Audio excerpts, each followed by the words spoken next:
నేటి సమాజంలో మారుతున్న పరిస్థితులు, మాదక ద్రవ్యాల కారణంగా నేరాలు అధికమవుతున్నాయని, అందువల్లనే తల్లిదండ్రులు అత్యంత జాగ్రత్తగా పిల్లల్ని పెంచాలని కోరారు.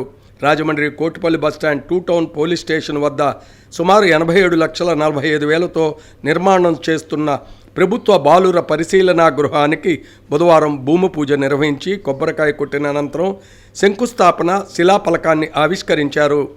ఈ పరిశీలనా గృహాన్ని 6 నెలల్లో పూర్తి చేయాలని అధికారులకు, కాంట్రాక్టర్కు సూచించామన్నారు. 2021లో మొదలైన పనులు ఇప్పటికీ పెండింగ్లో ఉన్నాయని, గత ప్రభుత్వ నిర్లక్ష్యం వలన జలజీవన్ మిషన్ నిధులు ఇప్పుడు 13,000 కోట్లు మళ్లీ వచ్చాయన్నారు.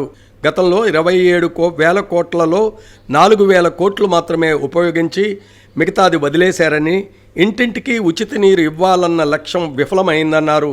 రాజమహేంద్రవరం రూరల్లో నీటి కొరత లేకుండా చేస్తామన్నారు. ఈరోజు కూడా పెండింగ్లో ఉన్నట్టే గత ప్రభుత్వ నిర్వాహకం వల్ల అనేక సంక్షేమ కార్యక్రమాలు గాలిపెట్టుకొని ఇవాళ కేంద్రాన్ని నొప్పించి మళ్ళీ జలజీవన్ మిషన్లో 13,000 కోట్ల రూపాయలు ఇవ్వడానికి అంగీకారం చెప్పారు. వారు ఇచ్చిన 27,000 కోట్లలో కేవలం 4,000 కోట్లు వాడి మిగతాదంతా వదిలేసింది గత ప్రభుత్వం. ఆ పథకం ఫెయిల్యూర్ అయిపోయింది. ఇంటింటికి ఉచితంగా మంచినీరు ఇవ్వాలన్న లక్ష్యం నెరవేరకుండా పోయింది. అందుకని మళ్ళీ చంద్రబాబు గారు, పవన్ కళ్యాణ్ గారు, లోకేష్ గారు కేంద్రంతో మాట్లాడి ఇవాళ మరలా ఈ పథకాన్ని పునఃప్రారంభం జరుగుతుంది. మన ప్రాంతంలో కూడా దాన్ని అమలు చేసి రాజమహేంద్రవరం రూరల్ నియోజకవర్గంలో ఎక్కడా కూడా నీటి కొరత లేకుండా చేసే లక్ష్యంగా దాన్ని కూడా త్వరలో ప్రారంభించబోతున్నాం. ఇంటింటికి ఉచితంగా కుళాయి చేసే లక్ష్యాన్ని మేము నెరవేర్చబోతున్నాం. పుష్పాల లోపల ఈ కార్యక్రమం పూర్తి చేసేదానికి ప్రణాళిక రూపొందించుకుంటాం.